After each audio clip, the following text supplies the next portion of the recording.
Hello, everyone, and welcome to the regular legislative meeting of the town of Vegreville for January the 6th.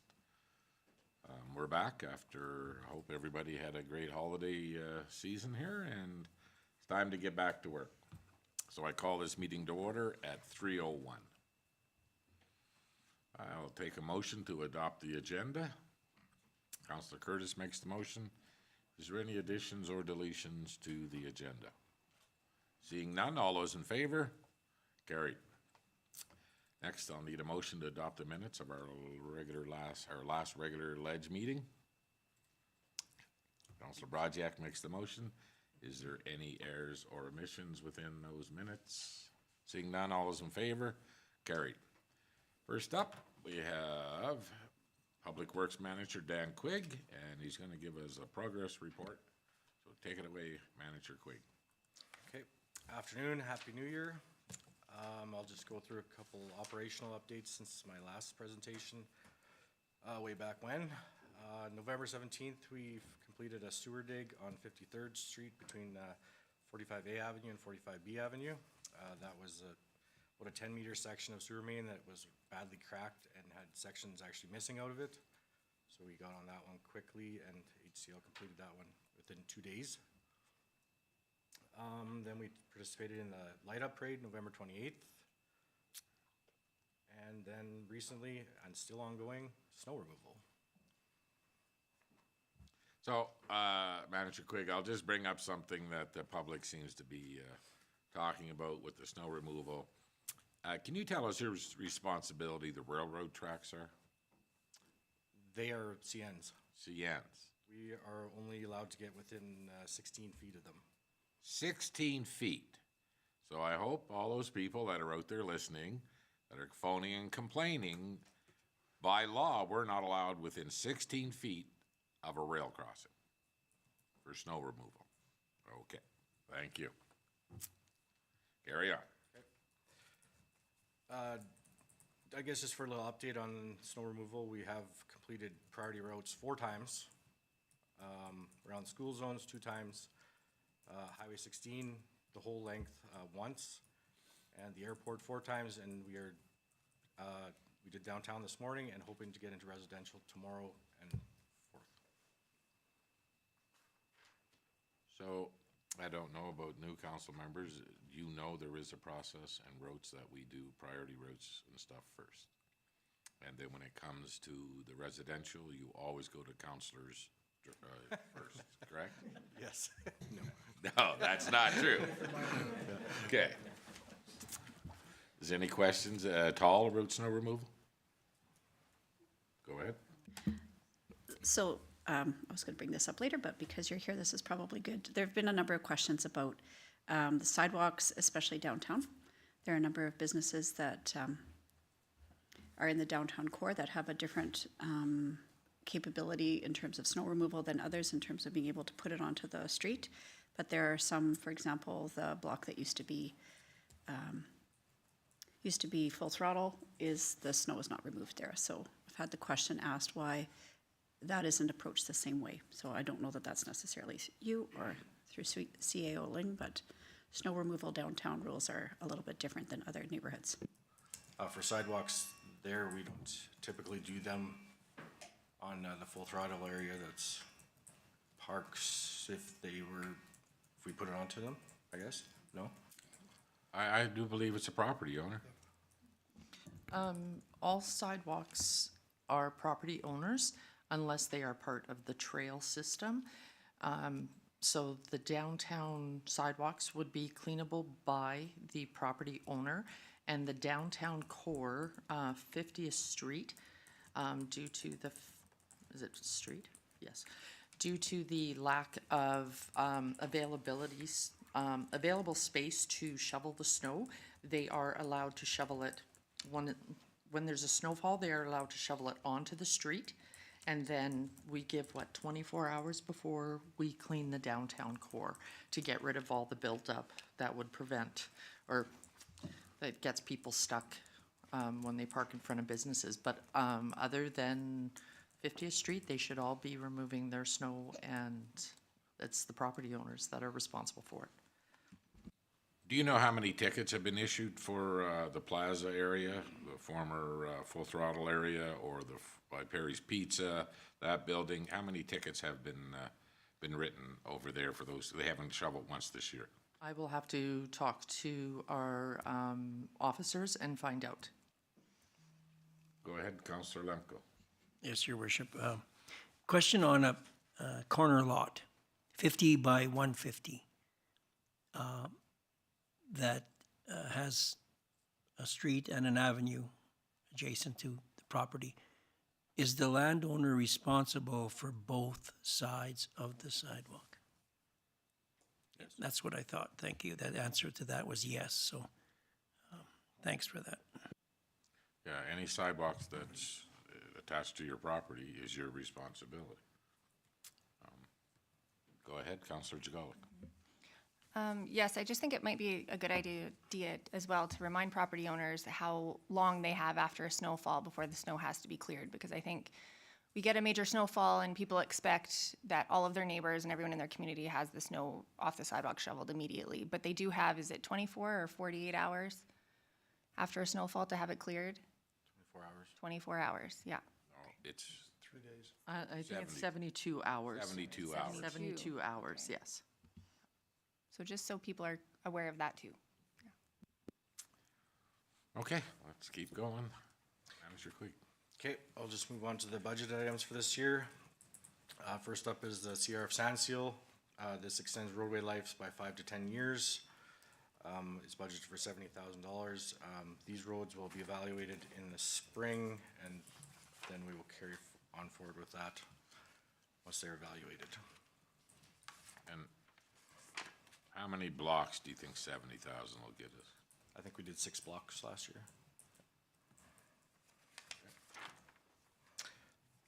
Next up is sewer lining program. This is to extend the life of the sewer infrastructure by 50+ years. This was budgeted for $160,000. We are slated to do North Circle Drive area this year with this, and that will go to an RFQ this hopefully right away. So this is our largest capital project of the year. Wow. Any questions on that sewer line? Keep going. Next up is the paving of a cold mix road, resurface of a cold mix road. Budgeted for $150,000 this year. This also will be, location will be determined in the spring, so we can see how the condition of the roads. So with so many choices, how do you make your decision? We'll just base it off of like what we see in the spring. Maybe some have deteriorated more than we thought that we had on our list, and a cost. Once we get some quotes to see which ones we can do and which ones we can't. When Dan refers to evaluate in all of these, it's really re-evaluate, because they've all been evaluated. We give him a winter to freeze and then spring to thaw, then he'll re-evaluate. So it's not like we're gonna go walk around and find a road. There's a list for sure.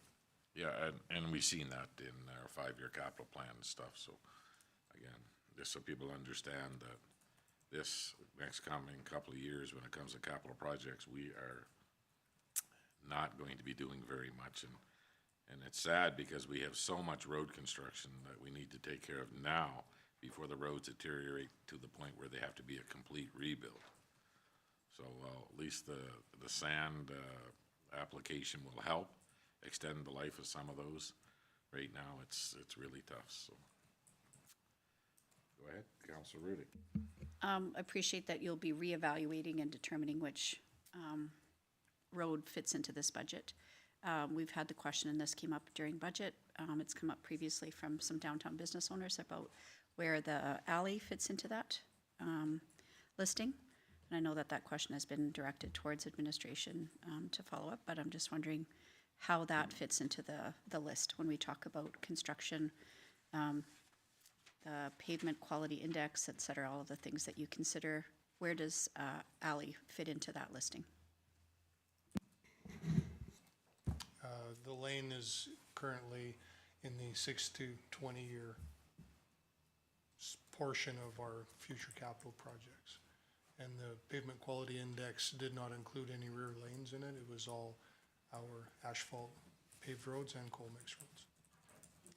So the alley that you're talking about is a major overhaul compared to the normal maintenance and, that we take every year in alleys. Like, we do have ongoing work in alleys all the time. Yes. Okay, keep going. Next up is replace some manholes. This will, that we will do, this is budget for $120,000. This will identify, which manholes will meet this criteria. We do have an ongoing list, and we like to evaluate again in the spring to see if anything has deteriorated more than what we saw in the fall. Or there's the odd circumstance where some just we didn't know about come up and they get prioritized. And how many manholes can we get with 120? I think we're doing 4. Hopefully everything goes good in those 4. Okay, And the last one is the sewer main calcification removal. This extends the lifespan of the sewer infrastructure by 50+ years. It's on estimated budget is $50,000. We will start with North Circle Drive area pre-lining to get rid of any calcite that's in those lines, televise them more, and then hopefully be able to stretch that budget to get into other areas as well that we know of calcite buildup. any questions for Manager Quigg regarding our very small capital projects list? Okay, well, how are the employees making out with the snow removal? They getting a lot of hours? Yeah, they're doing a lot of early mornings when we do the downtown core and the Highway 16, and a little bit earlier when we just normal starts, just so we can get ahead of the snow blower. So they start at like 6, and And our equipment's holding out pretty good, the big blower? yep, so far so good. And a lot of snow compared to this time. Yeah, but once we get Normal. into residential where the windrows are quite large. Yeah. Yeah. Well, we want to thank the employees. We know they've been putting a lot of hours in and trying their best to stay ahead of it. It seems like they just get one done and 2 days later, it's built right back up. Yeah. But I can say from myself, the biggest question I've been getting is regarding the CN line going through town and how rough they are. So at one point, I would imagine Director Lefebvre, we need to reach out to CN and ask them what can we expect for them to do, or is it just going to be the normal CN does it whenever they feel like it, and it doesn't matter how many calls we make? Have you been in touch with CN? We were planning to get in touch with them so we could do all the intersections. Cause they just, we've been caught before where the windrow gets too close to the tracks, and then the equipment has to set up on the tracks to go across. And they want a spotter there when we're doing that. So even doing the snow removal, they want a spotter there for trains coming and going and traffic control. So once we got caught up a little bit more on snow removal, that was our plan, is to contact them and see if we could just set up to do all of the intersections at once in one day. I think it helps if you mention to them that you plan on closing the tracks for a couple of days while this is ongoing. They seem to get back to you a lot faster. Yes. Yeah, we can talk to Julia, yeah. But I found that happen, that it works in the past, when you threaten to close the rail down.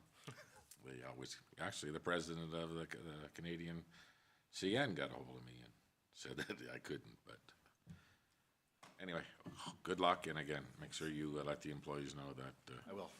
we're happy with, how much work they've been putting in, so. Thank you. Okay. Looks like you're done.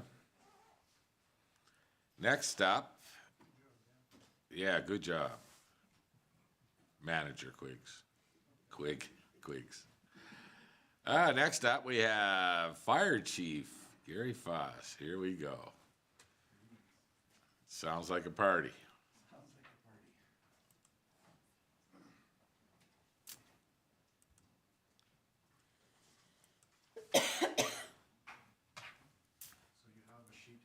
Correct? We do. I can talk now? You can talk Okay, now. perfect. So this has to do with the sale and discharge of consumer fireworks. The background, our current bylaws are missing information regarding fireworks and need to be updated. Administration is looking for direction from council on a sale and discharge of consumer fireworks. Depending on the decision of council, the following bylaws may need to be revised. The 02-2018 Fire Services Bylaw, 17-2018 Community Standards Bylaw, 12-2022 Parks and Open Spaces Bylaw, 12-2025-26 Fees and Charges Bylaw. Fireworks are separated into 3 different classes as defined by the Canada Explosives Act and the National Resources Canada. Consumer fireworks of Part 16 are low hazard firework articles designed for recreational use by the public. The display fireworks, Part 18, Division 1, are high hazard firework articles designed for use by professionals, Canada Day, that type of thing. Pyrotechniques is more for film, TV, that kind of thing. The sale of fireworks is regulated under the Natural Resources Canada as well as the National Fire Code 2023. As they are classified as an explosive, consumer fireworks, small arms, cartridges, powder caps, bullets. Part 14, Division 1-2, businesses must follow strict guidelines regarding sales, storage, and displays set out by the NRC. In order to sell consumer fireworks, businesses need permission and permits from their municipality. As municipalities have the right to permit the sale and discharge of consumer fireworks, administration is asking council to determine the following. Excuse me. If they would like to prohibit consumer fireworks, this means no sales or discharge within the town limits, and bylaw 02-2018 will be changed to reflect this decision. 2, allow for the sale of consumer fireworks but prohibit the discharge of them within the town limits. Bylaw 2-2018 will be changed to reflect this decision. Annual inspection monitoring fee could be introduced for display and storage. 3, enforcement penalties for non-compliance. 3, allow for sale and discharge of consumer fireworks within town limits. All listed bylaws will have to be changed to reflect this decision. Must have permit to purchase and discharge. All neighbors must be notified and agree to discharge. The radius to be determined. Consumer firework discharge procedures to be developed and reviewed with permit holder. Permit fees could be introduced. Enforcement penalties for non-compliance. 4, limit sales to certain periods of the year prior to certain holidays, Canada Day, New Year's. Sale during summer months only.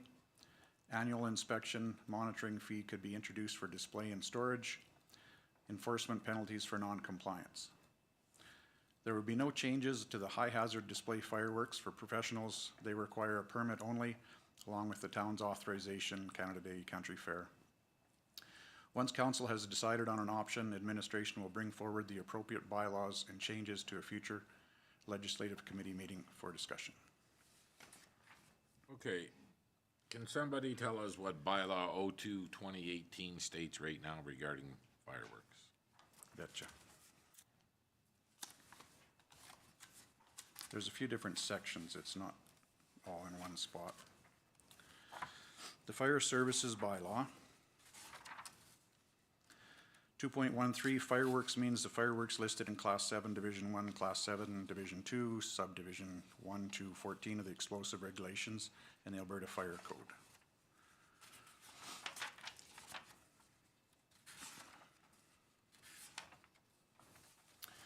Fireworks 8.1, prohibitions. A, no person shall wholesale, display for sale, offer for sale, sell, possess, or store any fireworks within the town of Vegreville without written permission of the fire chief, acting as an agent of the municipality and subject to direction of the municipal government council through bylaw. B, no person may set off, discharge, or otherwise handle fireworks within the town of Vegreville without a valid fireworks display permit. See Appendix B, which I could not find. That's one of the changes, or one of the updates. Issued under the authority of the fire chief acting as an agent of the municipality and subject to direction of the municipal council through bylaw. C, no person shall knowingly sell any fireworks to a person who is under the age of 18. D, no person under the age of 18 years shall purchase, possess, handle, discharge, fire, or set off fireworks. 8.2, permissions. All persons purchasing, possessing, handling, distributing, offering for sale, storing, selling, discharging, firing, and setting off fireworks for pyrotechnic displays shall conform to all requirements of the Alberta Fire Code. See Appendix C, which is another one I couldn't find. B, all retail vendors selling fireworks within the town of Vegreville must retain the following documentation for a period of not less than 2 years. 1, application for family fireworks, see Appendix D, missing. 2, fireworks sales log, see Appendix E, also missing. C, the record of sale of fireworks shall be kept by the vendor in the manner as indicated and shall be open for inspection by the fire chief or enforcement officer as defined by the law, by this bylaw. And that's the sum. Currently, how many permits for the sale of fireworks are held by businesses in the town of Vegreville? At this point, 0. One of those appendages, we did pick a location that someone could shoot off of fireworks at one time. Pretty sure that's the way we looked at it one time, because there was people that were doing it on their decks quite a bit. And we decided that if we were going to, maybe we would designate a spot in town. Right. And I think that's one of the appendages you're missing. So you would like us to make a decision on one of the 4 options here? And then we would write some policy around it? Is that what we're going here, as a CAO link? Yes, correct. As it sits now with the missing information that we have and the changes that have been made over the years, because this particular fire services bylaw does need a rewrite, it's getting quite old. We would like to make sure that we have some clear direction regarding what council would like to see for fireworks, because there are options. You can give the ability to sell the fireworks, but no discharge in town. You can give the ability to discharge them in town. It's all depends on what you guys would like to see. Okay, we're gonna start with Councillor Lemko. Thanks, Your Worship.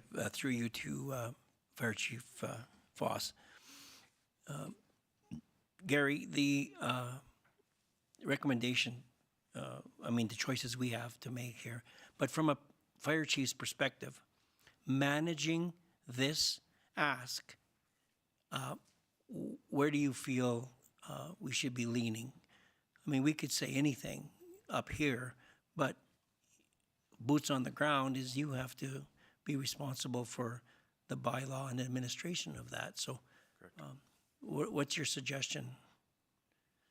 My suggestion is not to have them allowed within the town limits. Sale or discharge? Both?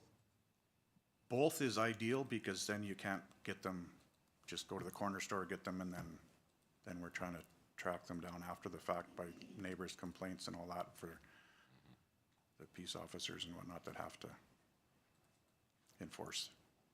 Okay, Councillor Rudick. I guess I'd be curious to know if this has been, I don't even say it, but a burning issue for you. If this has been something that's been coming up quite a lot, or is this more as we're looking at a bylaw that's maybe not complete, and that there's some gaps in there that have identified some other challenges? So since I've taken over, there haven't been any requests for them. It's been in the bylaw, I believe, since 2018 is when it started to come in the bylaw. Yes, there's lots of things missing. We have one business that would like to sell them at this point. And then that's when I started to find issues. Okay. Gaps within our policy regarding our bylaw.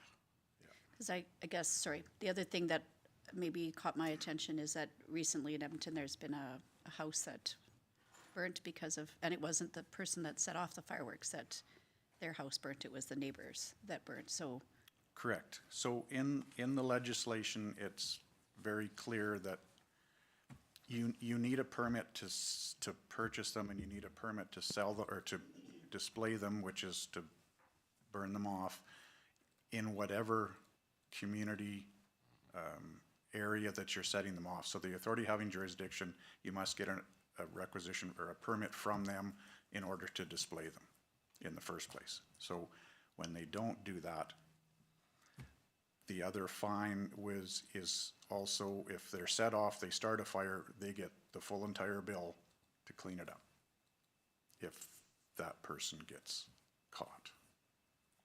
Yeah, and I think in 2018, when we talked about this, like, to have their bylaws say that you can't display, which is set them off, but you allowed sales within your municipality, sort of was a confusing message that you were sending out. That's what I'm reading, yes. CAO Ling. Thank you, Your Worship. And just in regards to Councillor Rudick's comment, the City of Edmonton does not allow for the firing of fireworks or display of fireworks. Only professionals are allowed to do it in the municipal boundaries. Okay, any other comments or any questions regarding what the policy should look like, or go ahead to Councillor Jagalik. Yeah, thank you. I think I'll just kind of reiterate. Typically, I would say there's no harm in selling them, but I can fully understand that it does send the confusing message. And I know that there's many people that purchase them and take them to, say, their lake lots, or maybe they discharge them on their rural properties. But I think that it does kind of open a bit of a can of worms there, that they're gonna fall into the wrong hands. And I think the reality is, how many people would that be serving? You know, if we were to change the bylaw to allow the sale of it, how many people are we accommodating in doing that? And then at the same time, putting them into the hands of the people that probably don't need them and would discharge them illegally. So if the bylaw right now stands that we don't allow the sale or the discharge of them, I would be okay with keeping it as it is.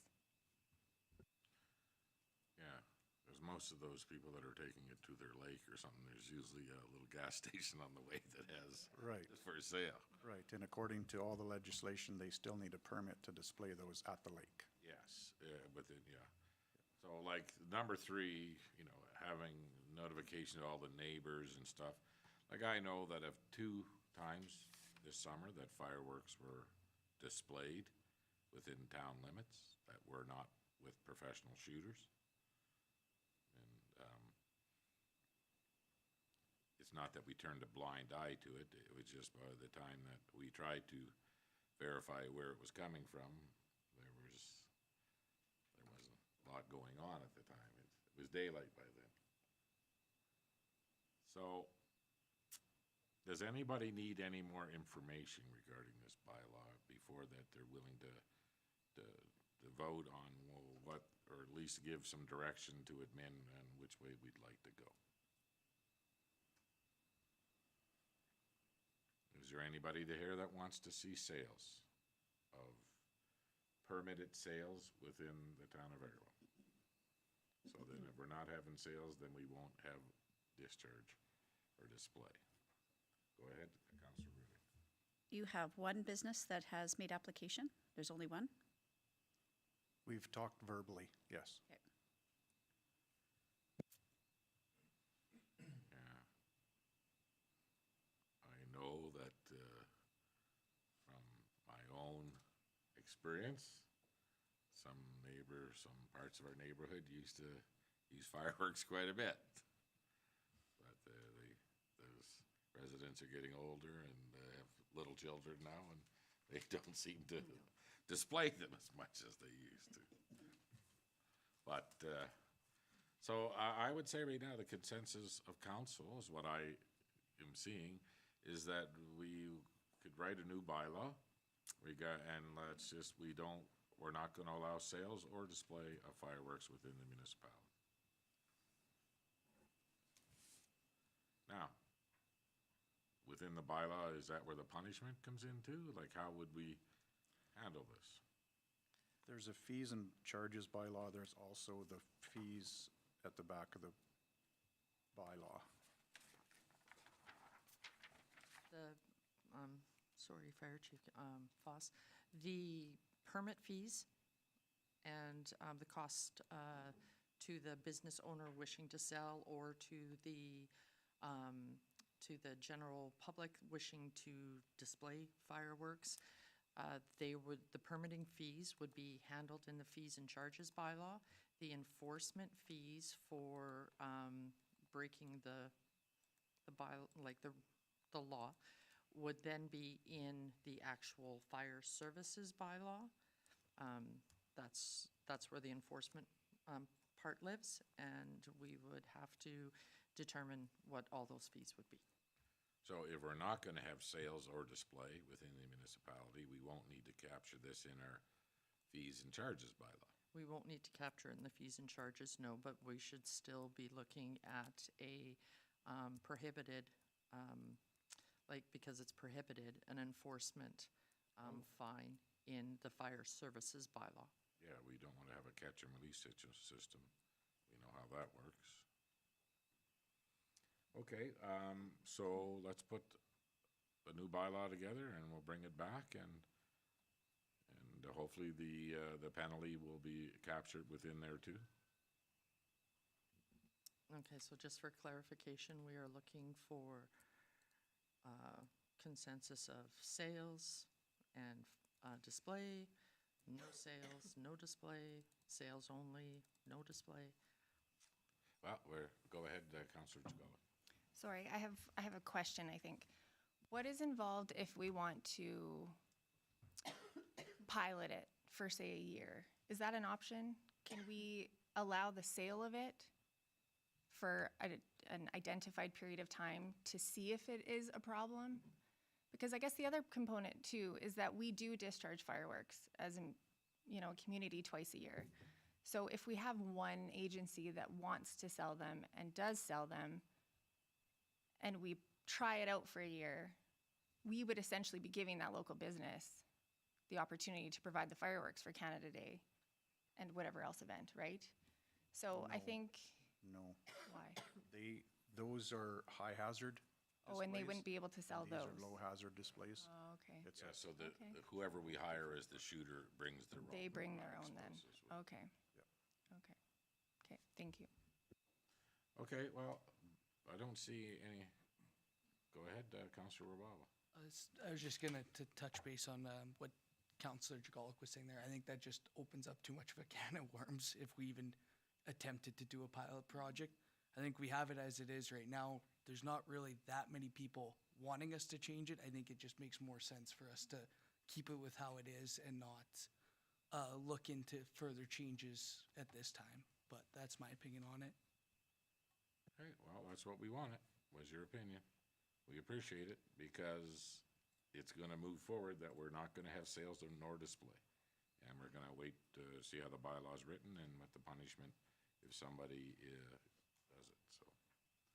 Okay, well, there you go, Chief Foss. Are you gonna write this bylaw yourself or are you gonna ask Leslie for some help? I'm gonna be asking for some help. Okay. Excellent. Okay, Director LaFave, we'll probably see you down the list further. CAO Ling, this is the one everybody's been waiting for. All right, thank you, Your Worship. So up is the draft 2026 fees and charges amendment bylaw. And the background on this is that at the December 8th, 2025 regular council meeting, council passed the 2026 fees and charges bylaw with a 15% increase to all fees and charges. Administration identified unintended operational challenges in some of the service areas, particularly in those that accept cash payments. When GST was added to certain fees and charges, some totals required the use of pennies, so the proposed rounding adjustments address this issue while still maintaining the intent of the 15% increase. These amendments affect the following schedules. So Schedule E, the arena admission fees and charges. Schedule L, library complex rental fees and charges. Schedule M, the multiplex facilities fees and charges. Schedule P, playgrounds and sports field fees and charges. Schedule Q, recreation facility fees and charges. And Schedule U, solid waste fees. So the financial implications, the proposed amendment will result in minor price variations for select fees to allow for practical rounding and improved cash handling. These adjustments are administrative in nature and are not intended to have material impact on overall revenues. So the communication strategy, once approved, the amendment bylaw will be shared on the town's website. Senior management team and managers will also be communicating the amendments directly with the renters and service users. So the options before council today are that town council may approve the proposed amendments by moving forward with all 3 readings at the next regular council meeting, or town council may recommend additional changes to the proposed amendments prior to all 3 readings, or town council may opt to not amend the bylaw and maintain the fees and charges as it is. Okay, thank you. So as we've seen today on some social media sites, there seems to be quite a bit of concern in the community regarding the aquatic fitness center fees. And to break down even more, it is the monthly family pass that has everybody upset. So before we get into that, is there any other comments on anything else captured within the fees and charges bylaw here? Okay. Go ahead, Director Lefebvre. Just one addition, that council's already approved the inspections group fee, increase their own fee of 10%, and we're adding our own admin fee. Yep. That will be adjusted in this fees and charges bylaw. It's not anything council has to approve, you've already approved it. We were just going through it this morning and found that there's just some numbers that have to move to make that happen accurately in the fees and charges bylaw. So those changes to this amendment will be ready for the next council meeting? Yes, it's just some typo really that has to change on our end. But council's already approved the 10% plus the admin fee, so just let you know. 10% coming from the inspections group. Correct. Okay, so everybody's good up to now. So let's address the aquatic center and the monthly family pass. So CAO Ling, I'm sure that you've read quite a bit of the comments that we've seen on social media today.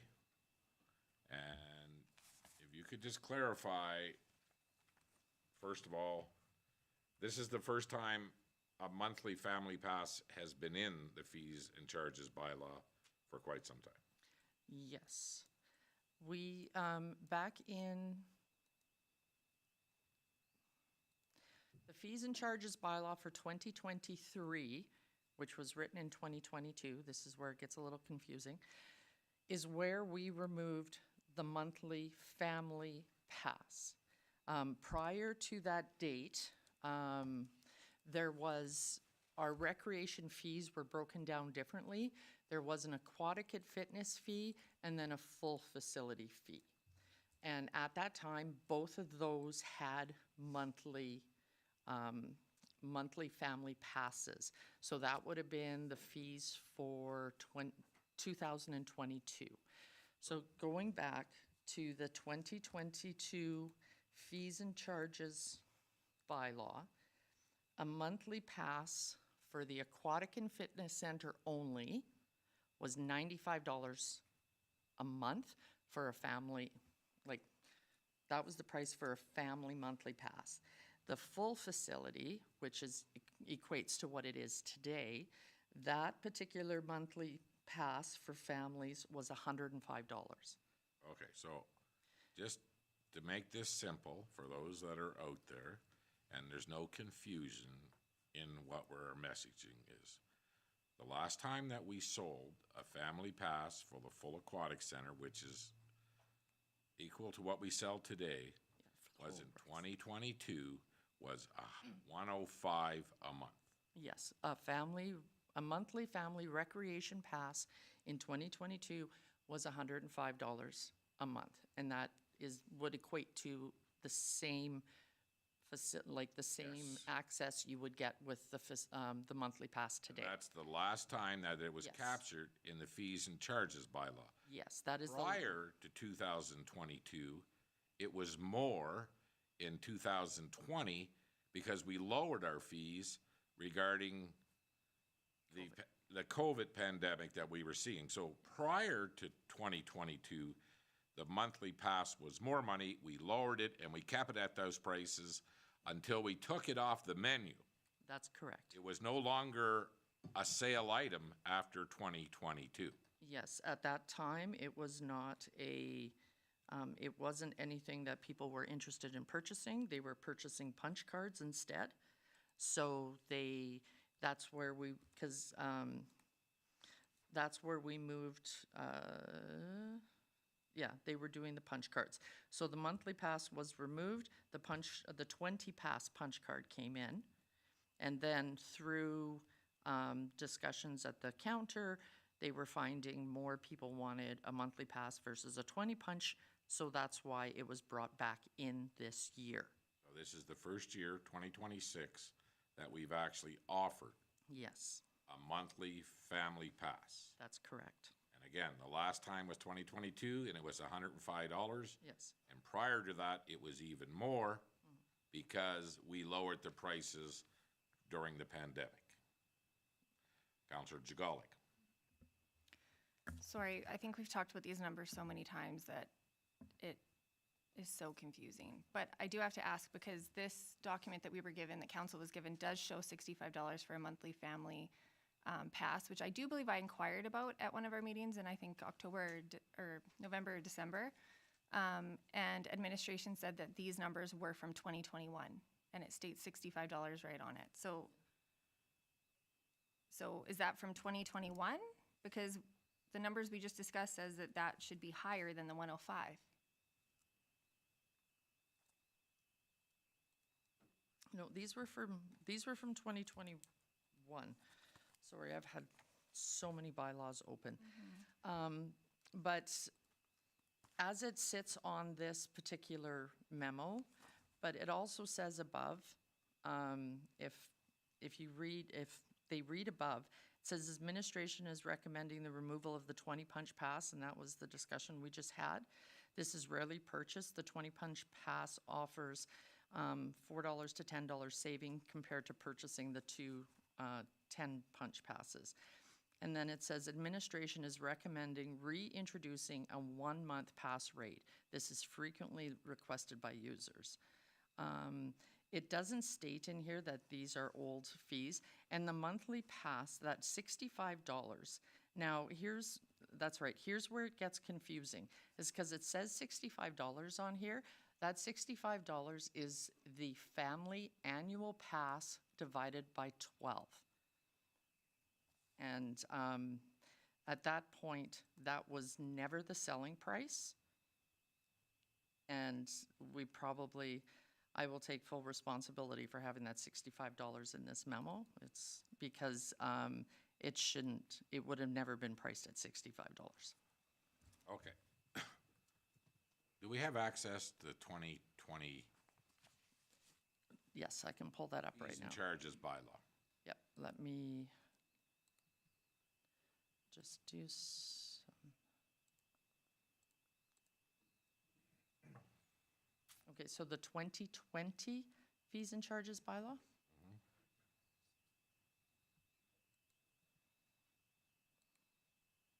Did we have a family monthly pass within that for the, again, I know that it would have been broken into two different prices, where today we only have one price.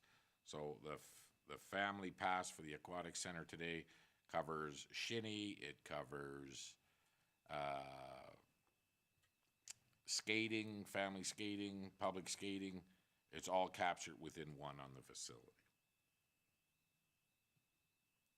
Okay.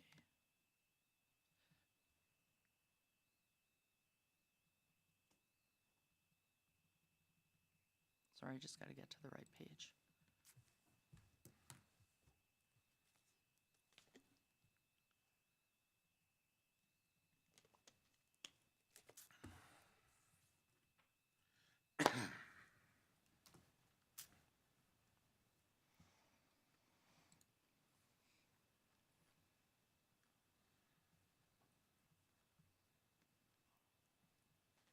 Sorry, my Adobe's not working properly, but thank you, Leslie. You are looking at $90 for aquatic and fitness and $100 for the full facility in 2020. Okay, so in 2022, the last time that we actually had it within our bylaw was 105. Yes, Okay, so an increase of $5, that's, okay, so that's the last time we offered this for sale. So moving forward to some family passes that have been sold, let's say last year, yes. when they weren't on the menu. When they weren't on the menu, what was happening is they were taking the annual family pass, like the price for 1 year, dividing it by 12. Admin did this? Yes, Admin okayed this? no. Well,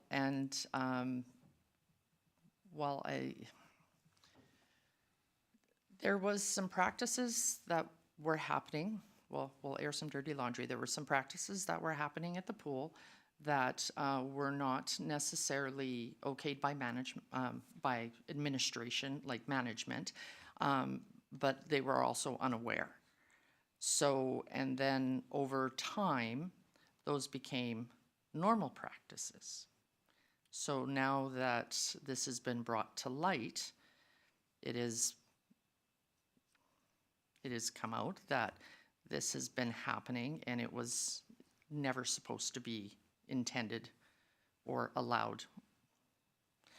Never was supposed to happen. Well, council never approved it. Council never approved it. There was never supposed to be a 1-month sale. But I would imagine what we're seeing is back on the list now. People are asking for it. is because of the cheap price for it. That they were finding out that their friends had been charged, or they heard that this was only the price or whatever, and that was what they were looking for. But there was, since 2022, or sorry, 2023, should have never been a full facility monthly family pass available. Okay. So, we know that this policy didn't start at council. No. This was something that was taken on by members of the staff. I mean, if we look at a yearly pass is the cheapest. Yes. And if you look at a 6 months pass, it is more expensive, but still cheaper than a monthly pass. Yes. And the decision was made to go ahead, and I think it might have been some sort of payment plan that these people were put on, and then it just got to be the norm. Yes, I'm suspecting that's how it started, because back then we didn't have the ability to take monthly payments. We are working on the ability to be able to sell a family pass and have them pay, like just charge their credit card every month for it. But until that's in place, you would literally have to dish out the full $600-700, whatever it was at the time, at that one time. And I get it, it's a lot of money, so they could. What would be the advantage of billing it monthly to the municipality? It wouldn't make any sense. Say someone's credit card, they just shut down after 3 months. We're in the same position as what the staff was offering people. Yes, but more and more, like with all the private gyms and everything, taking the monthly payments, more and more people are going that route, and so they are able to afford to do these things without having to put the big payment up front. And could you somehow, could admin show council that we would be able to identify a problem if the payment wasn't made? I think it would have to be with the contract that's signed, and depend if we take it via credit card or if we take it like as a direct withdrawal from their bank account. So there's those options will be coming to council on how it works for payment systems once we get the new system in place. But until then, we really don't have the ability to do a monthly payment plan at the aquatic center. So I think this was being done to help out, and then it just became the norm, which was never the intention. Okay, Councillor Curtis, go ahead.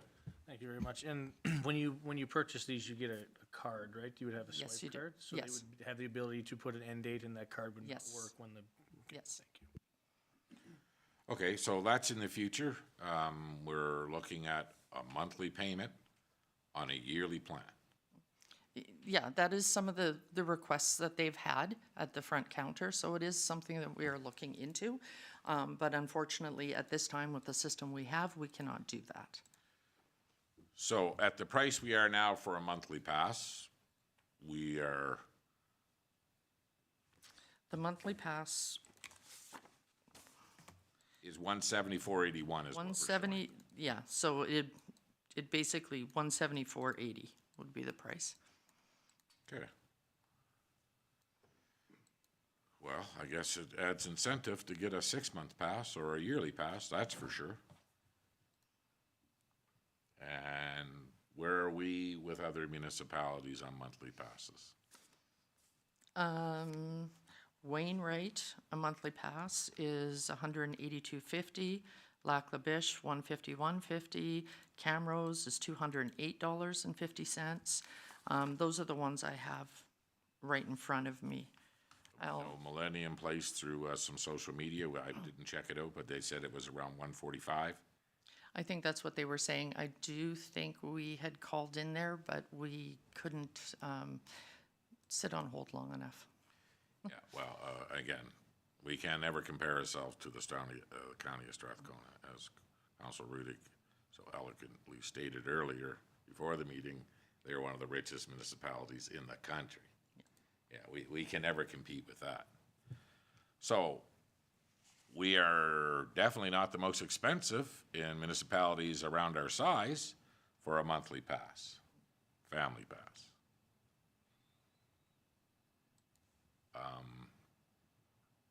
I guess people are, the residents that are upset, we're really getting a heck of a deal, that's for sure.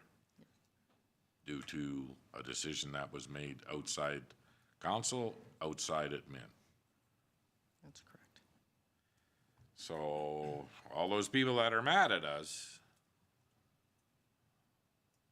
just take a break. It wasn't even on the menu, folks, and you were able to buy it for some reason.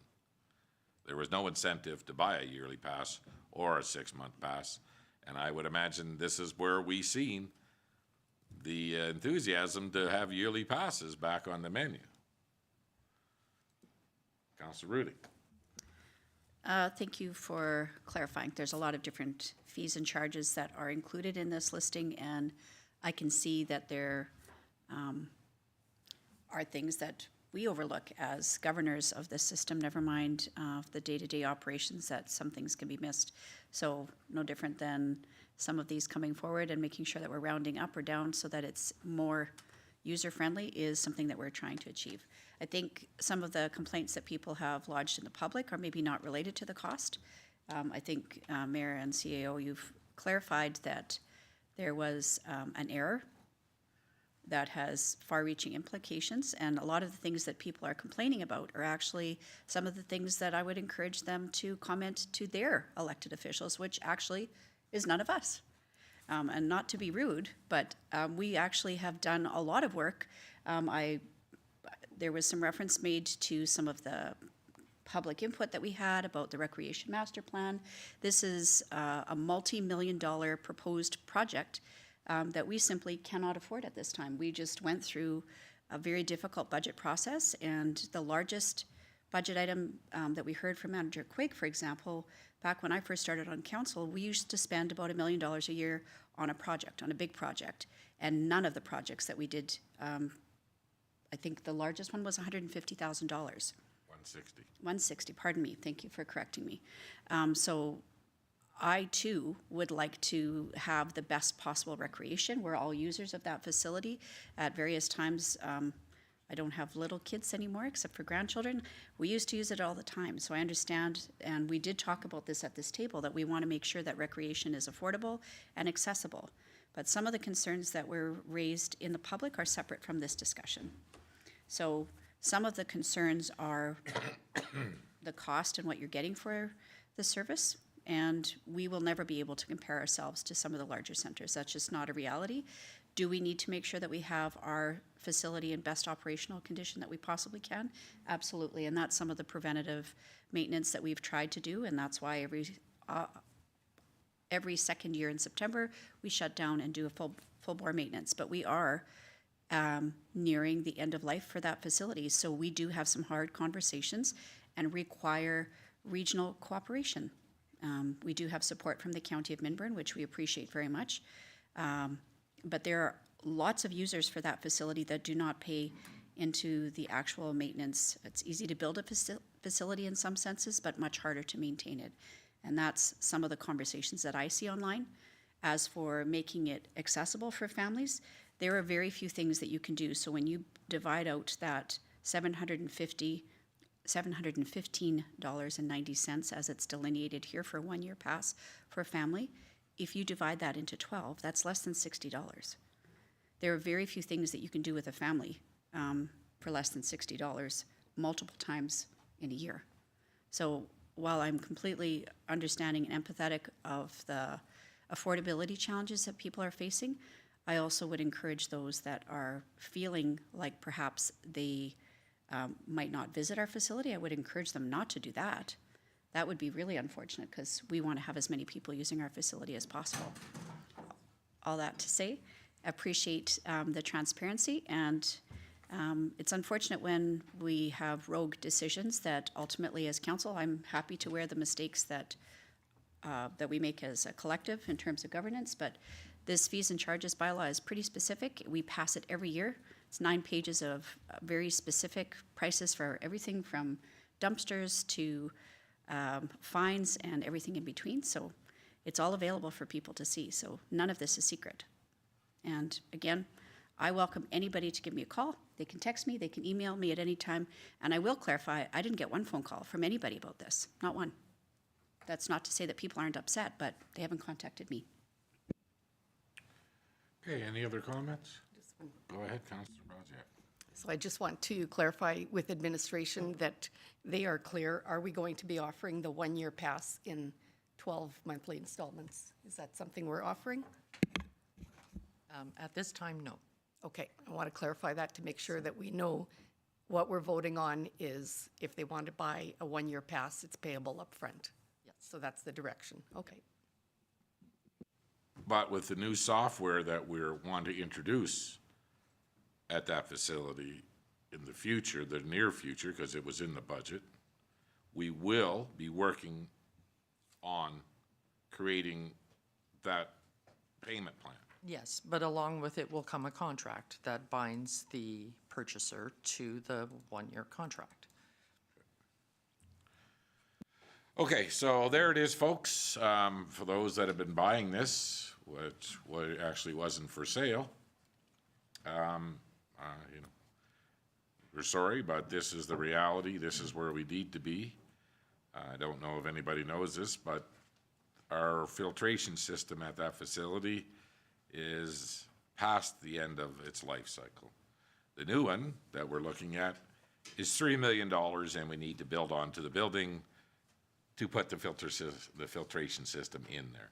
So we are by far not the most expensive in municipalities our size. For those that were buying the monthly pass and are upset, there was a mistake that had been made, and again, it wasn't even for sale. So hopefully in the near future, when we get the new software at that facility, we'll be able to offer through a contracted yearly rate that's paid monthly. As far as that goes, so go ahead, Councillor Curtis. Thank you very much. I just want to remember that this is about the rounding, right? So we're just making sure we're still on track for This is not to increase or lower for any means other than to help with cash payments, to get it on the 0 or a 5 or whatever it is to keep the pennies off the table. That is correct. Thank you. Well, actually, if you look at what we've seen today on social media, the last couple of days, we were able to find out something that we had no idea was actually happening, a mistake that was being made at a facility, and we were actually losing money. Okay, so we'll see this at the next council meeting for the reading. Yep, we'll bring it down to Monday's meeting. Okay. And if anybody needs any more clarification, who should they reach out to? They can reach out to me. To me? Sorry. Well, I know my name's appeared on social media a few times today, that it was my fault. I have received email correspondence from one resident, and I will be getting back to them tomorrow to answer their questions. Okay, well, again, it is, we weren't even aware of this was even taking place. We've putting a monthly family pass back in the fees and charges bylaw was something new to us, so. Okay, we'll move on to Director Saskew. Thank you, Worship. I have here a letter from Westview Motel. Dear members of council, I am the owner-operator of a small motel business within your municipality. I respectfully submit this letter to request a council-level review and appeal regarding recent water utility bill that reflects abnormal and excessive consumption. The billed amount of approximately $1,567 represents nearly 6 times our historical average usage. Following notification from the utility department, an on-site inspection was conducted with identified continuous water usage in a single guest room over an extended period. The situation was neither intentional or foreseeable, and once discovered, immediate corrective actions were taken. Additional internal management procedures have since been implemented to prevent recurrence. This incident constitutes an exceptional, one-time circumstance rather than normal operating usage. As a small business owner, the sudden and extraordinary utility charge presents significant financial hardship. This appeal is made in good faith, and we respectfully request council's consideration for a partial adjustment or recalculation based on historical average consumption. This request is not an attempt to avoid payment, but rather a request for reasonable administrative discretion in light of an abnormal and unintended situation. Thank you for your time and consideration. So that is the letter, and then subsequent to that are all of the utility bills, and the last one you can see normally they're in the $100 to $200 range, and the last one is the $1,500 utility bill, which was due to an actual leakage that was confirmed in room 33. So it was actual consumption, no administrative error here, but they are asking council for a recalculation based on historical usage, not based on the leak. Not based on usage. Not based on usage. They want some of it forgiven based on good faith, is what they're asking here. Did we pick this up for them? We did, yes. So we identified it, got a hold of them, said, wow, you got a leak. Mm-hmm. Does anybody want to know about other problems that we've seen with leaks?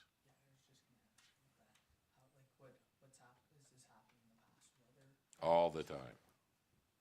Yeah, and we're getting a lot better at notifying people that their usage has gone through the roof, and you better take a look, you got a problem. Yeah, and we've seen a lot of these, and we've actually had some that weren't handled very well by both sides, but this is all captured within a month. We got a hold of them as soon as we seen the abnormal usage. They went and detected their problem. And, so anybody want to start us up, or Councillor Lemke? Yeah, Your Worship, I guess the fortunate part is we notified them that it was at their end. Unfortunate, we didn't notify them soon enough, but maybe we did, because their bill might have been twice this. Unfortunately, my opinion on this, my position on this is that it flowed through your meter. And is it, as with other previous, the responsibility relies on you, the owner, and I'll have to say that you have to pay the bill. Yep. Okay, go ahead, Councillor Project. This is an unfortunate situation. However, I think if we were to forgive this, this water usage, ultimately, it would be all the rest of the taxpayers of the town of Vegreville who would have to cover it. So, in my opinion, it isn't fair to ask the rest of the taxpayers to cover this bill. It is an unfortunate situation. Yeah, I had one of these before, and I had to pay it. Of course, I knew that. I didn't ask for forgiveness. I just paid it. But it's, you know, it is. I mean, you're in charge of your own premises, and, you know. So, go ahead, Councillor Rudick. So we haven't had one of these for a while. That's this type of situation. And again, I'm empathetic that this is quite a bit steeper price than what they usually pay for their utility bill. But I am pleased to see that our practices have caught this quite quickly and notified the property owner. I guess maybe it would be helpful to identify in this format, is there some leniency in being able to come up with a repayment if there's, I don't know if that's a consideration in this instance, but in general, if we haven't made an administrative error in water distribution and billing, that we don't usually have forgiveness, but we do have some leniency in repayment. Yes, in the past that we have offered on some of these large one-time costs, offered a payment plan. So where they would have 6 months to pay without interest, like that, as administration, we can grant that to them if that's the will of council. But otherwise, yeah, like not forgiving the water per se, but actually allowing them several months to make the payment. I don't think anybody here would be against that. So maybe go ahead, Director Lefebvre. Yeah, I'd just like to add something operationally. When we talk about notifying them as soon as we can, we have to remember that we can't dial them up in our system and look at your meter today at your house and go, oh, your consumption's fine. When the truck does is drive around the entire town on a radio read with the system in the truck. It collects data as it's driving down the street from all the homes it's passing. That's the only time we get a real life change of what was last month to what was this month. So that information gets brought in on a stick. Megan Rawa runs it through. She's seen this high spike. She put a work order out, number one, to the utilities department to go check it out, plus a phone call to the owner going, hey, I'm seeing something. That leak started on November 12th. So by December 2nd, we were at the door because we did our truck reading, radio read, and water utilities upstairs caught the high spike, verbally contacted them, plus sent out a work order for us to go check it out right away. So I just want you to know that's about as fast as it's going to happen with the system we have. And just a note, this was a toilet leaking from November 12th until the 2nd or 3rd of December, and that's 370 cubes. If you're not sure what 370 cubes is, that's 80,000 gallons went through a toilet in about 14 days. So that's how important it is. Everybody goes, oh, I could never have that much water go down my drain. You can, absolutely you can, and here's unfortunate proof of it, so. Yeah, Just to at the keep shop. that in perspective. At the shop, one long weekend, and it was crazy, just how much without one toilet. It was just unbelievable. It was like $600 on a long weekend. A long time ago. Yeah, when the water wasn't little more as expensive as it is today, so. That's my 2 cents. Okay, so then I guess what we're saying is, admin, go ahead, contact this business owner and let them know that, you know, there's no forgiveness plan, and we've seen this many times, and if there is some way that we can work out a payment plan that addresses it, then that's what we'd like to see done. Thank you. Okay, continuing on, I have another request for reconsideration of late property tax penalty. This is addressed to Justin Curtis. We are writing to respectfully request reconsideration of the penalty applied to my recent late property tax payment. We have been a homeowner and resident of the town since 2016, and during this time we have consistently paid our property taxes on time. We're not a delinquent payer, and the situation was an isolated oversight. We fully acknowledge the importance of timely payment and understand that penalties are in place for administrative reasons. However, given our longstanding payment history and commitment as a responsible homeowner in the community, we are requesting that council consider waiving the late penalty on this occasion. We truly value being part of the community and appreciate your time and consideration for my request. Please let us know if any further information is received. So this is Vilma and Simban Musama. And I have everything is blocked out on this one, but the penalty that is being discussed here is $68. So it's on a small balance that was outstanding, and it's a $68 penalty. Okay, I'll ask the question. Is there any fault on the town of Vegreville in this problem? There was no administrative error. This second letter that is attached is the letter that Kara McDonald, our tax clerk, sends out as a common courtesy, letting people know that there is an amount outstanding on their tax roll. As you know, the Municipal Government Act allows us to transfer outstanding arrears, or if somebody has a property cleanup, after 30 days, if it's unpaid, we're able to transfer those to taxes, as well as unpaid utilities more than 60 days. So likely this could have been the case. I don't remember, I don't have it right on top of exactly how this ended up, and I don't want to discuss personal situations based on this, but like it could have even been somebody missed a utility payment for 2 months and then it got transferred to their taxes. So these courtesy letters just let individual ratepayers know, hey, you still have some amount on your tax roll, please pay it by December 31st before you get charged. So this was the courtesy letter. Long story short, no administrative error on our side here. Okay, well. Then I would say that all the time that I've been here, that if it has nothing to do with an error on the part of admin, then we've seen some senior citizens that were in the hospital and missed paying their taxes. We've seen some people that were in real bad situations, and we've never allowed it to happen on the fees. So is there anybody else that needs any more information on this? Okay, well, I guess, do we need to bring this back to council for a vote? Or we're just, consensus of council right now says that? Consensus is fine. Okay. Looks like, go ahead, Councillor Rudick.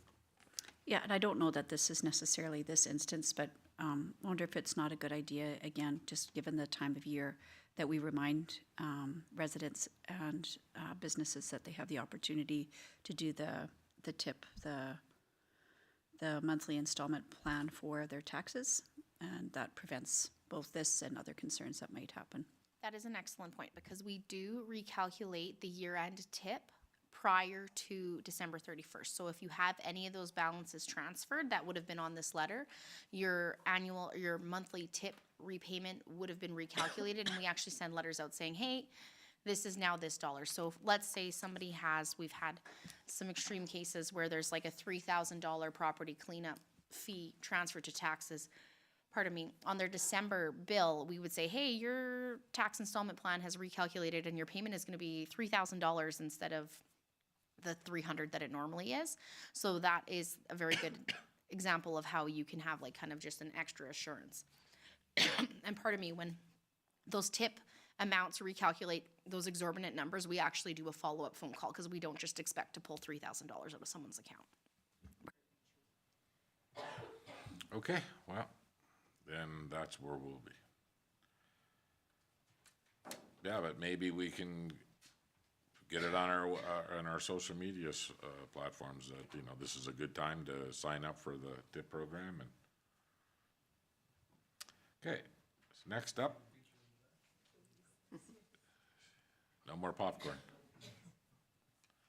Okay, we're gonna do some round table. We'll see if anybody has heard anything from some residents of town. We're gonna start with you, Councillor Lepko. How was your holidays? It was great. Lots of time to rest and play with grandkids and stuff. For me, I guess a lot of the residents feel shut in or what, cold, having to shovel snow, but I got a number of complaints about why are we out moving snow when it's snowing? Why don't we wait till it ends? Other people that, why isn't the plows in my residential area? One resident even mentioned that I should grab a shovel and shovel off the sidewalks while I'm walking the streets.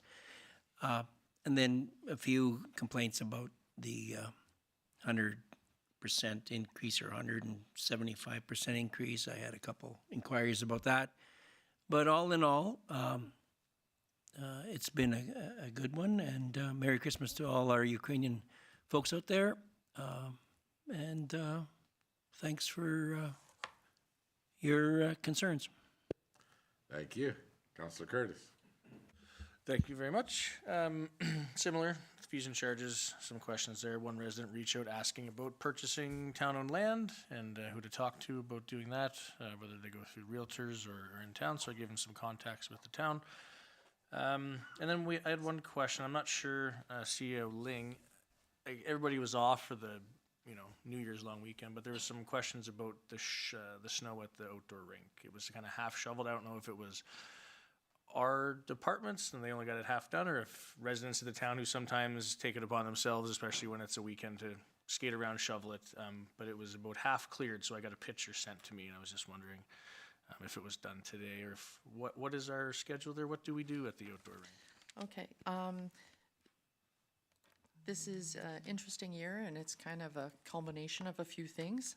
Has a lot to do with the fact that we got a ridiculous amount of snow in December, where this is the most snowfall we've seen in many, many, many years.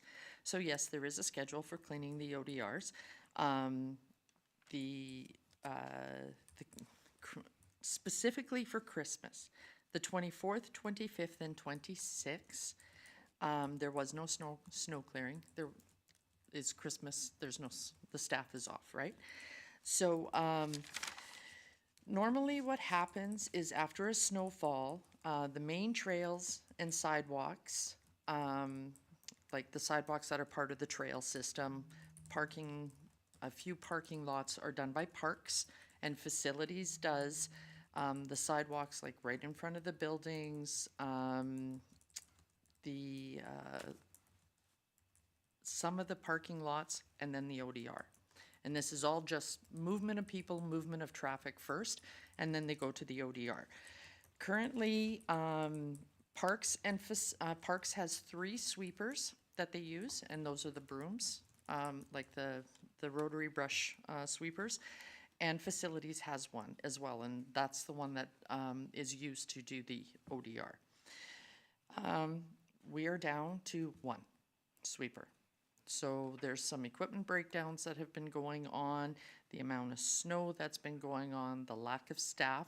They have not had the opportunity to get there and do that as properly as they've wanted to. So now my understanding is that they went to the ODR on the 27th and cleaned it up. So it was, no, okay, but they cleaned some of it up. So this picture was from last night, so it looked like it would half clear. Okay, last night, half cleared, okay.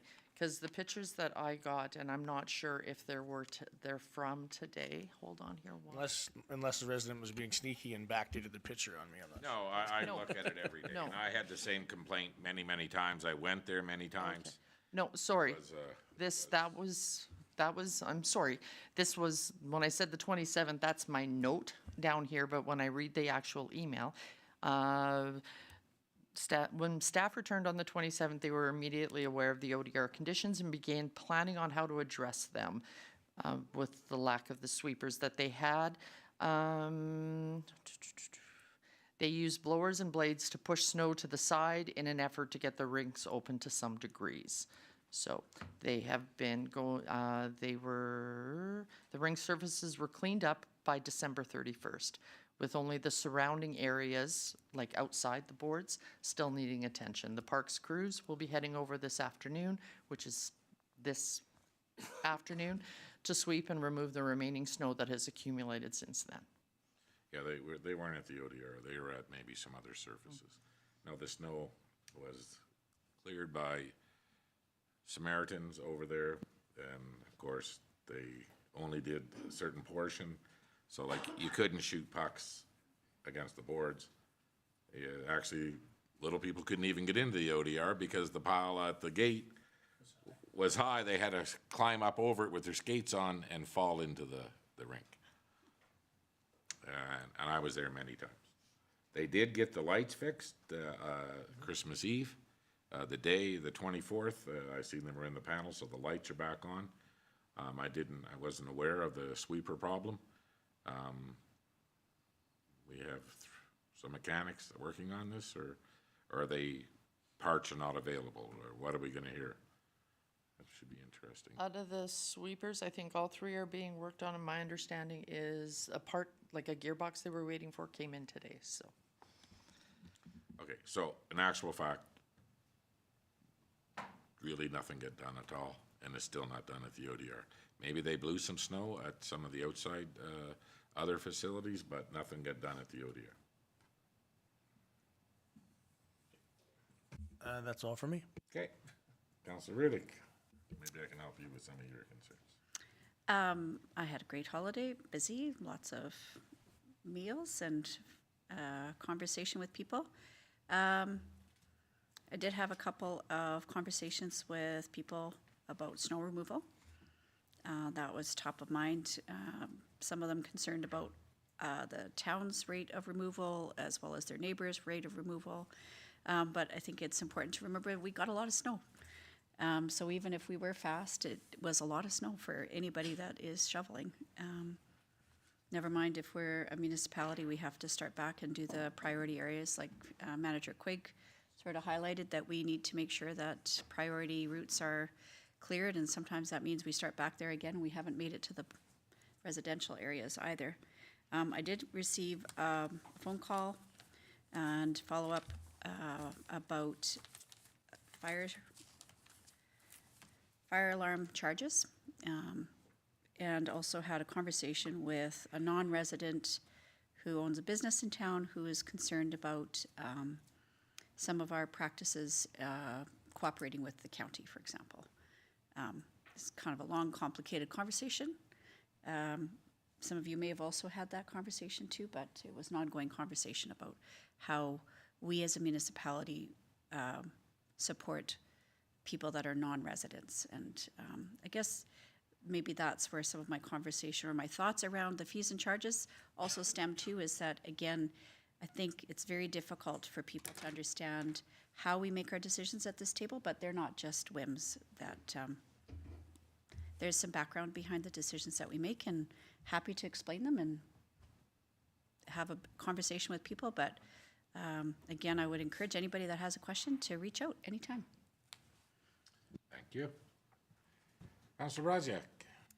Okay, so the last time that I went out on town-related business was the food bank delivery with Councillor Curtis, and I think we must have had one of the worst, snowiest days for delivery, but managed to get it all done, and that's the first time I've been to the new food bank, and it's got a great access. You drive in, they close the door, makes it very, very easy to unload everything. So great system going there. Other than that, I want to wish everybody a Happy New Year. Had a great Christmas with my family, and yes, we did have a lot of snow. And my my two grandsons from California learned all about snow removal. They loved the backpack. Trying it out, and it would spin them around because they're pretty small. So great experience. Anyway, so yeah, looking forward to getting back into town council meetings, and that was all my report. Okay, thank you. Councilor Jagalik. Thank you. Yeah, December, looking back, already feels like it was a bit of a blur, but in a very good way.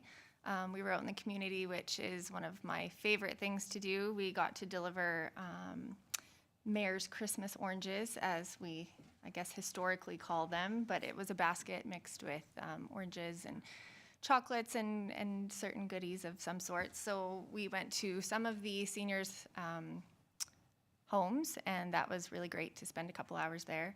I also did a food bank delivery, which I 100% agree with you. The setup there is fantastic, and I think everyone there is really happy with their new location. I too had a concern from a north side resident about the ODR. This was much earlier in the month of December. The concern was about the condition of the ice, which was definitely unskateable, the snow clearing, as well as the lights. So at that point in time, Parks and Rec were able to confirm that the ODR was in fact not even open yet. So I think perhaps people were able to skate on the ice earlier in the month, and then we got those warmer temperatures, which compromised the condition of the ice. And then our first probably heavier few snowfalls. The light issue, which I had recalled Councillor Curtis had inquired about that much earlier, I think in November. We were able to confirm that the lights were actually kept off to indicate to residents that the ODR was not quite open yet. So I was able to get back to that family. So thank you to Director Saskew in CA Oling's absence for getting me in touch with Parks and Rec.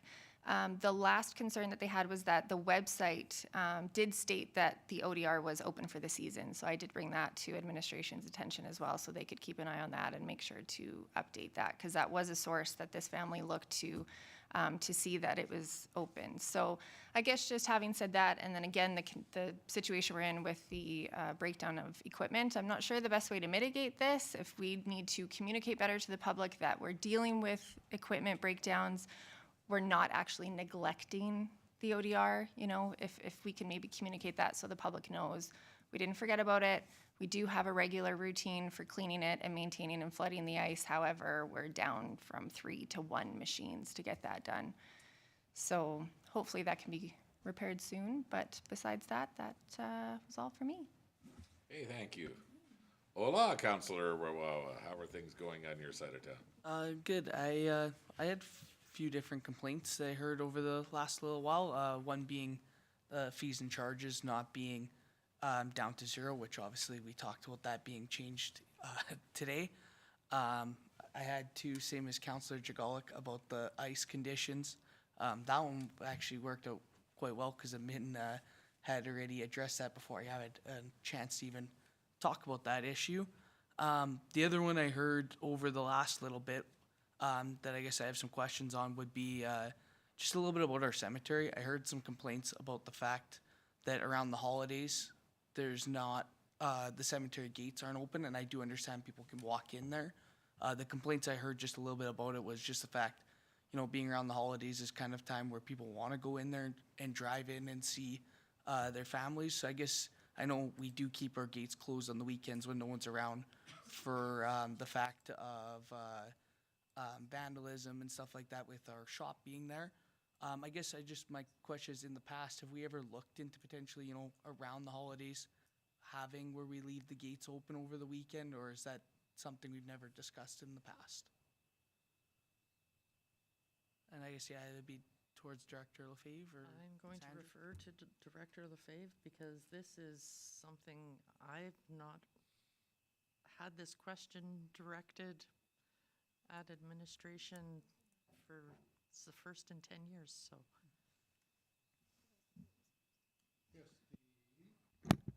Thank you. Director Saskew, typically, the cemetery is open every day. When we check our lift stations, the cemetery is open from probably about 9-ish in the morning till about 4:30 in the afternoon for vehicle traffic, typically. So, this point, with the wind and the snow that we continue to get, the drifts were so large at the cemetery that the gate was left closed. If you wanted to try walking in, go ahead. And there was a posting put on the website that said the cemetery is closed due to heavy drifting and snowfall within. So instead of having people getting stuck in there, just close the gate. And I understand typically they want to get in at Christmas, but this was not worth the problem it was going to cause. But in years past, it has it has been open. Okay, yeah, that was that's good to know. I didn't, not being on here previously, I wasn't sure as to what we did do over Christmas break and stuff. If we had on weekends and stuff, you know, closer to the holidays, if they were kept open. So it is good to know that that is something that we have as an option. So 7 days a week, you can drive in to the cemetery, Okay. typically, and we. In the daytime. In the daytime. Yeah. And we did see the post that was put up that there was, the drive-through traffic would be closed due to the heavy drifting that was taking place at the cemetery. So, yeah, get back to your people and let them know. Yep. Yeah, it's open all the time. Yeah. Yeah, I appreciate that. Like I said, I wasn't sure what it was like years past. That's kind of why I wanted to ask. Excellent. And how was your holiday? It was very good, actually. It was perfect timing, leaving when it was nice and cold. Heard there was lots of snow over this last week that missed out on, so it's definitely nice to come back when it was a little bit warmer back here. Okay, well, thank you all, and I hope everybody had a good holiday, and yeah, we're back to work here now, so I've had a few complaints that I brought up earlier here today. The ODR was one. I would like to bring up with some people that when the ODR, they have boards screwing the doors closed, they have tape up. This means the ODR is not ready. And when you have to climb over the boards and go out there, and you need to understand that maybe there was an oversight in saying that the ODR was opened and those people. I don't know it. We'll check on that for sure. Myself, I was disappointed in our response over Christmas with the snow removal. It was unplayable, really. I mean, to shoot the puck and go dig it out of a snowbank every time is probably not what most people were expecting. I had no idea about where our breakdowns were.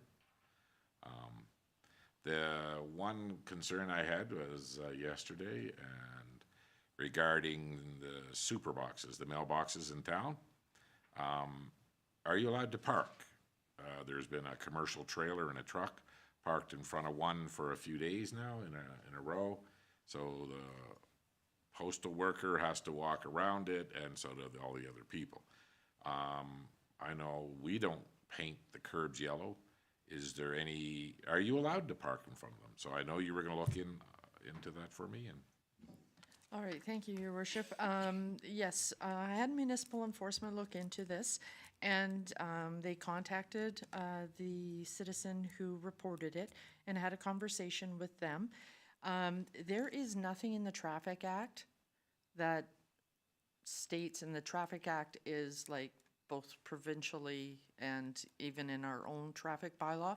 There's nothing in either of those that state that you cannot park in front of a super box. We do not paint the lines yellow, because if you paint the lines yellow, that means it's absolutely no parking, and the post office employees need to be able to park in front to load the super boxes. And of course, if you want to stop and pick up your mail, 9 times out of 10, you're going to park right in front of the super boxes to do this. So at this time, there is nothing that states you cannot park in front of them. It's common courtesy that you don't take a residence by parking in front of it daily to as your household parking stall. So our CPO talked to the citizen who made the complaint and got the information for the vehicle, contacted the owner of the vehicle, and explained to them that, well, there's really nothing that prevents them from parking there. It is quite a inconvenience for both the post office workers and those stopping to get their mail. It was not something that that the owner of the vehicle had considered. So they were made aware of it, and now they are definitely going to choose to park elsewhere. But it is something that council can put in our own traffic bylaw, or if that's something that they want, if it's a continuing issue, council can make it so they're loading zones only, basically. But with that comes a cost for signage, paint, or whatever you want to do and stuff like that. But the other thing that we do have is that your vehicles parked on the street have to be moved within 72 hours. So there's always the ability, if you find somebody parked in front of your super box that's been there, the vehicle hasn't been moved, you could always, after 72 hours, phone the bylaw complaint line and have bylaw come and issue them a ticket. so it has to be a complaint. Bylaw doesn't drive around on its own, and like, I could probably tell you 12 right now on No, my because, normal route that have not moved in 3 weeks? no, because, unless we go around and chalk tires, you don't know the vehicle has not moved, right? So you rely on It's a complaint basis. it's a complaint basis only, yes.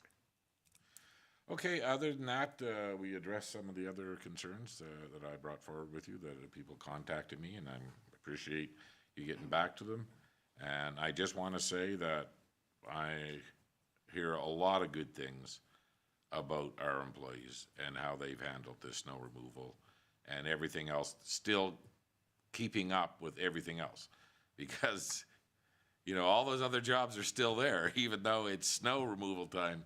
Those other jobs need to get done as well. So I just want to say, you know, thank you to all the employees in our organization. They're doing a great job. So, okay, that's what I have. Let's move on to director highlights, and we'll start with Director Saskia. Thank you. I have a tax and assessment update. So the annual small business declarations were due on December 31st.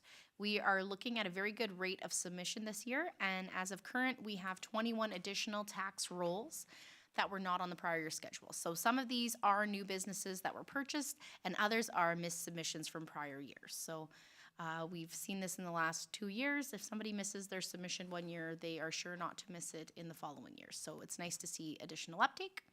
I will be completing, verifying, and submitting the current year additions and deletions to the assessors this coming week.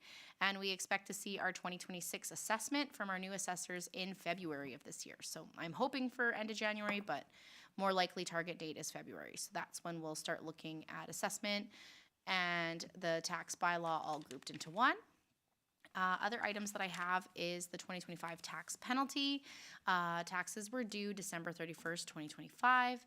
And we are in the process of applying the 15% penalty on all total balances outstanding, which is actually a value of about $81,000 at this point in time. So it's, Penalty.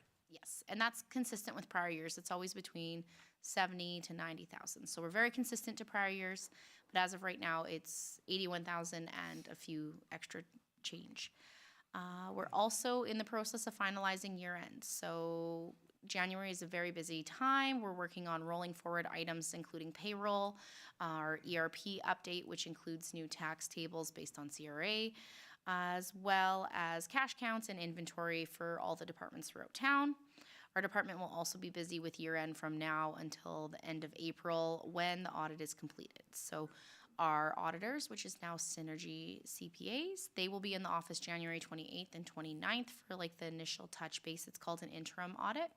And then on March 17th to 19th for the completion of their year-end field work.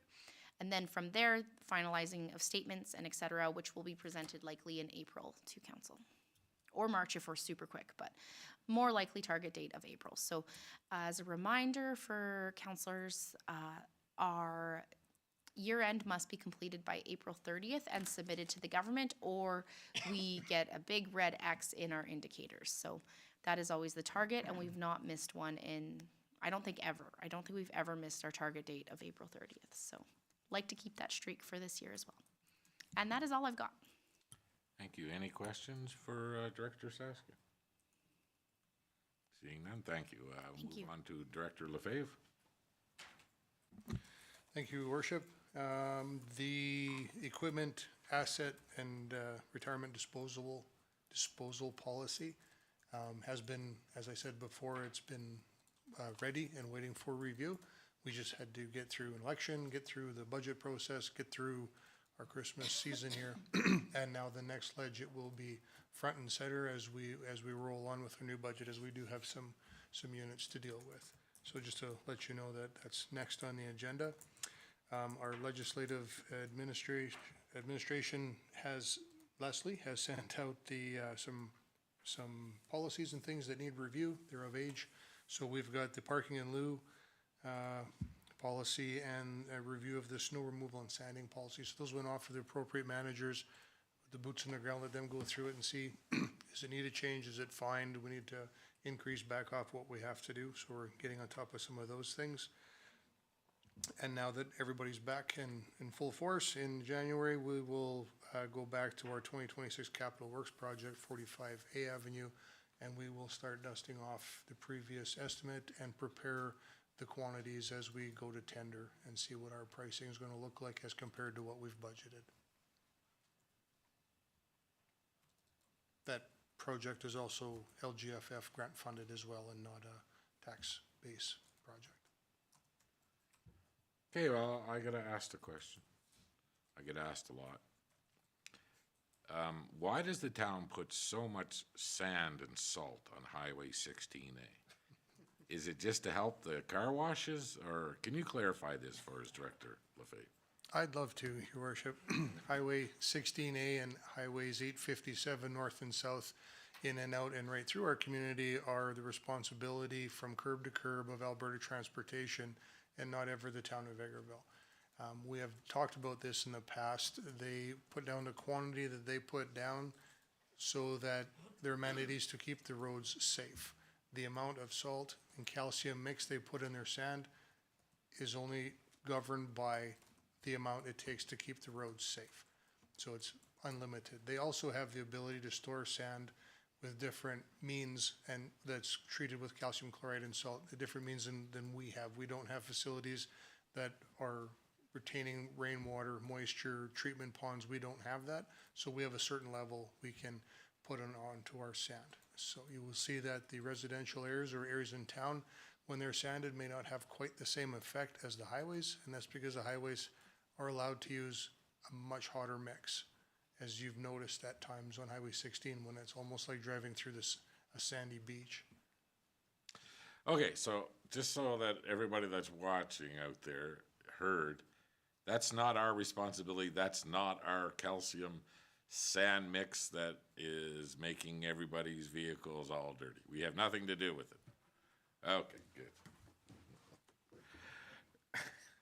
Okay, thank you. Any other questions for Director Lefebvre? There you go. Next up, CAO highlights. All right, thank you, Your Worship. Not much for highlights. Since our last meeting, I managed to get away on vacation for a week, so I missed the special meeting where budget was passed. And then we rolled into the Christmas season, so I've been clearing up all the emails from when I was on holidays and now rolling into the new year. So we're getting started on some budgetary items that we have permission to spend that money on, and we're gearing up for the rest of the year. Okay, make it happen. Any questions right now for CAO? We will be having a meeting with her after this meeting. Okay, I do have a question for our legislative person. My calendar doesn't seem to be populated with a whole bunch of meetings coming up.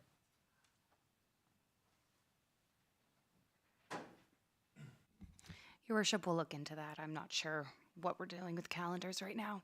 Okay. Not an advent calendar, just the regular calendar. But I got the council meeting covered for Monday night. It's in my calendar. Okay, so everybody can see what's upcoming here.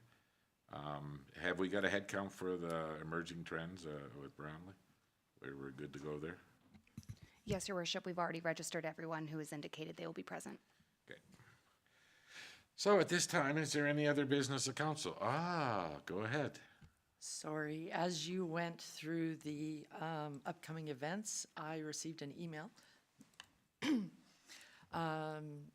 We received an email from the Honorable Jackie Armstrong's Hominick's office.